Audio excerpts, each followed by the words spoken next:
Because that was a pretty rough couple of years. So just one thing after the next. It was insane. And like I said earlier, nothing has ever happened to us. We were like the most boring people in the world.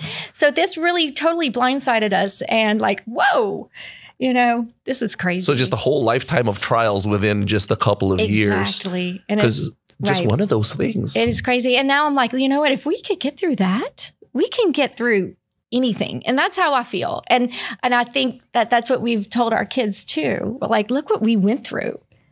Look what we went through. And, you know, especially right now with you know, a lot of things that are going on in the world, it's quite, there's a lot of depression among young kids. And, you know, being able to tell the kids, no matter how bad it seems or how bad it gets, there will always be the other side. You will always get through the other side. Even if you don't see any light, it's going to be there, and never give up. So it was hard to learn and it was hard to live, but I hate to say I'm glad we went through it, because I don't think I'm glad we went through it, but there were a lot of fruits. There are a lot of fruits from it. What advice would you have for people who are going through something from the different perspectives? For you, Pitcher, who's the one who was living through that, recovering from the stroke, and then you, Marie, somebody who was working with somebody who was going through that. I think the main thing that got us through this was God. And, you know, we're just human beings, and, you know, we always had faith during the good and the bad. And, you know,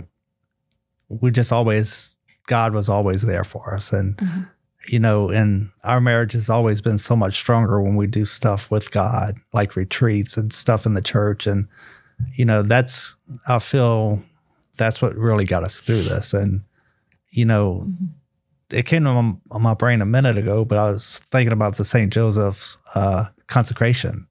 I just did my second one and finished on the feast day last Friday.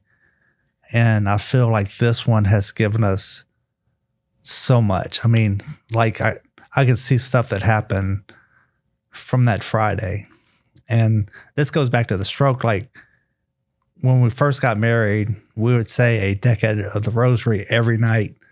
And like I would say a prayer. She would repeat it to the Our Father. Because it became our prayer, not just his prayer or my prayer. Okay. And we do that for each Hail Mary. And we did that for 20 years. And Marie said, we've been saying this for 20 years. Let's switch it up a little bit. Let's do something different. And my brain during the stroke said, she doesn't want to pray.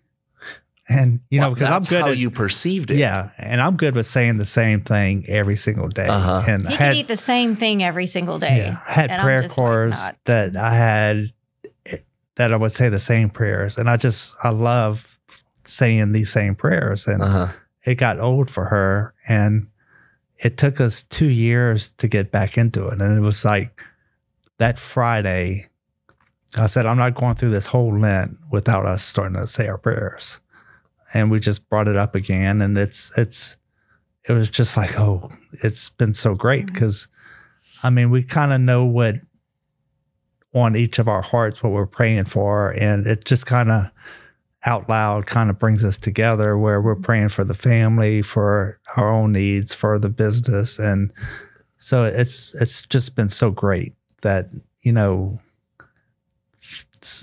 and I really feel a lot has to do with St. Joseph. And, you know, a few other things happened, but he's doing the consecration to St. Joseph. Yeah, and it was just really great to kind of see the fruits of that. And, you know, it kind of tells us that, like, we're not in control. You know, God's the one that's leading our marriage, our lives. And, you know, it's been a really great journey. And how about you, Marie? What advice would you have for somebody who's taking care of someone like an Alzheimer's patient or dementia patient, or somebody who's recovering from a stroke? There's a lot. There's a lot. But recently, somebody reached out to me, and this person's having a very similar experience with just kind of we call it the Job life. Yes. Just things happening.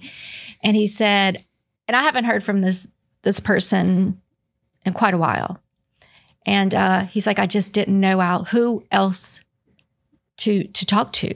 He said, you're the only one who's been through it. He said, and I know my friends are tired of hearing from me. And I said, no. I said, you go to your friends.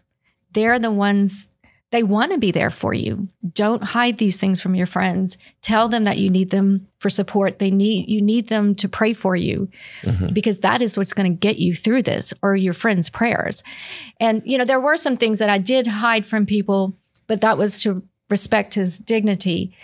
But as far as, and sometimes you just can't hide it. Like, I remember going to choir practice and I just cried the whole time because I couldn't help it.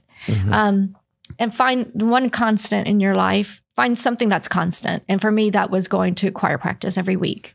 That was the one thing that I can count on. Every week's going to be there. Even though I'm crying the whole time, I'm not really able to practice. But that was my constant. So first, reach out to your friends. Don't be afraid of overwhelming them, because that's what they're there for. Ask them to pray and find your constant.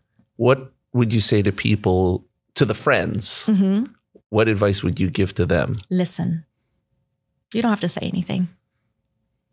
Just listen.